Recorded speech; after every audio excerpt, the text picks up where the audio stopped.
because now that I can see with my own eyes the change in people's health picture in such a short space of time and the effect that this is having, I'm now really interested. Yeah, you know, in the first year of Elevation with the first group, I was like, I need the, you know, the technology, if there's something that can measure it, you know, like the scientific, like to nurture that scientific curiosity and have the readings and all of the rest of it. And it's not that that's the way that I'm naturally gravitating towards, but we're human and we've got that logical side that needs to have some sort of evidence.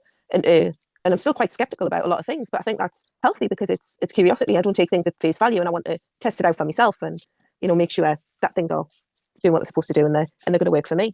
And so we filled out a form, and it was just a really basic kind of wellness survey, you know, about different aspects of your life. You know, people might do like a wheel of life kind of thing, same sort of categories as that. And then we did it the year after, and it was really interesting because most of them couldn't remember completing it on the first year. And they were like, I never filled one of those in. I said, yes, you did. There it is. That's your handwriting. And I'm like, wow, I can't remember doing that.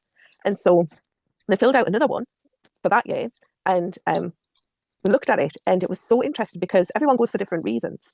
But all of the things that had changed were things that had just evolved as a side effect of what they were doing, all of the little practices that they were putting into place, the little habits that they were creating.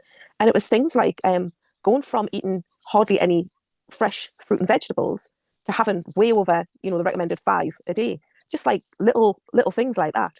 But have something that's really, I don't know if scientific's a word, but where you can get some sort of measurement or printout with these new technologies is great. And I think especially like the biofield viewer, you know, if it's something you can see with your own eyes, that's incredible.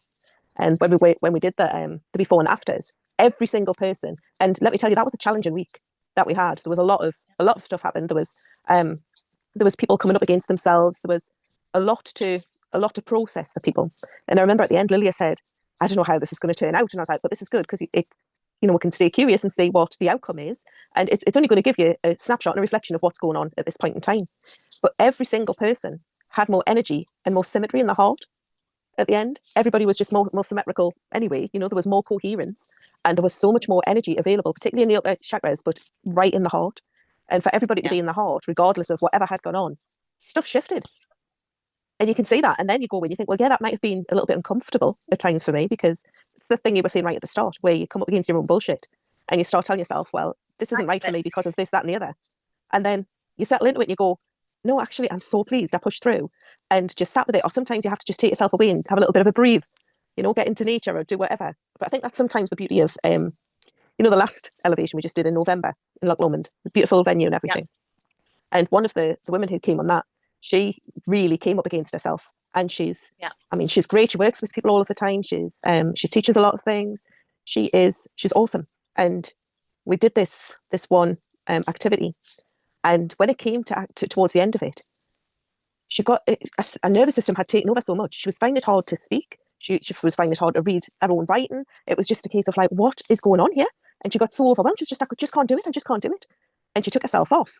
I was like, that's okay. I'm here for you. And we just sat and held the space. She went out, she took a breather, and she stood outside and came back in.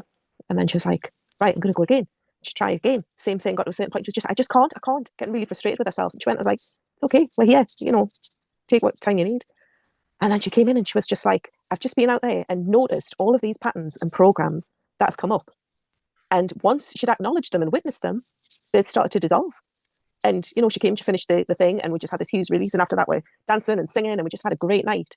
And the next morning, we were talking about kind of what had happened. And she said, you know, I'm so pleased because she hadn't drove there. She had got dropped off. And she said, if I had the car, I would have left. I felt so uncomfortable and so uneasy. I would have left.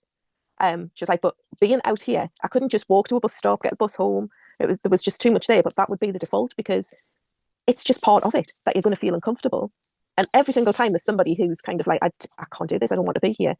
But a matter of like, sometimes it's minutes, sometimes it's hours, and sometimes it's the next day. It's just like, thank God I just pushed through that little bit when you've come to the edge of your comfort zone, because that's when the healing happens, isn't it? When you get that little breakthrough.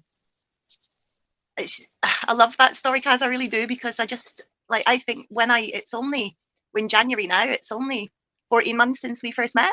Mm-hmm. It's only 14 months. And I'm thinking, like, the week before I came on the first elevation I came on with you, I was with Lilia. So actually, when I arrived at you, I was able to breathe. You know, and I was still able to mask.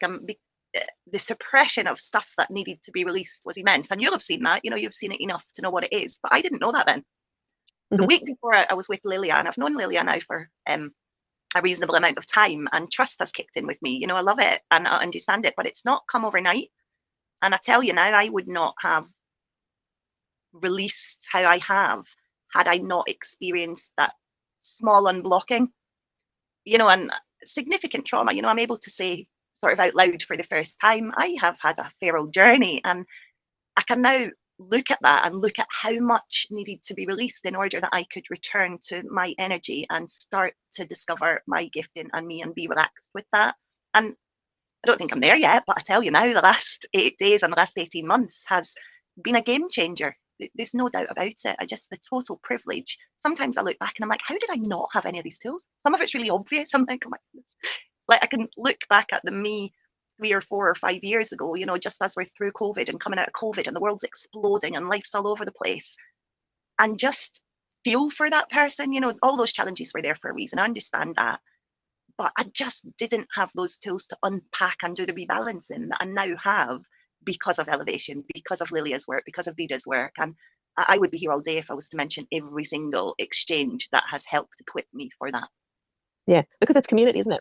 That is the key to everything. Is you can know the stuff, you can have the wisdom, you can read the books, you can do all the courses, but unless you've got that community and that trust, because sometimes it's getting the trust in yourself as well, because you can have all of these people around you, but if you've not had that before, it can feel scary to lean into that and to trust people, and it can be it can feel like trusting yourself even, because particularly if you've had a bit of a challenge in life, there's been multiple times when you'll say, well, this is going to change, I'm not going to go through this again, and you go back into the same cycle because it takes time, right? But you can see that as you letting yourself down, as you've been a failure. I can't keep my own words. Why would anybody else trust me? I can't even be honest with myself. I can't even call out my own bullshit. Why would I be able to pick up somebody else's? I'm not intuitive. All of this nonsense we tell ourselves. And it does take a little while, I think, to settle into remembering that this is who we are and that it's okay to fuck up. It's okay to be human. It's okay that we've made mistakes. Because it's that Ubuntu thing, which I absolutely love about the community and being there for each other and all having something to contribute. And like you mentioned before, the ripple effect is just massive.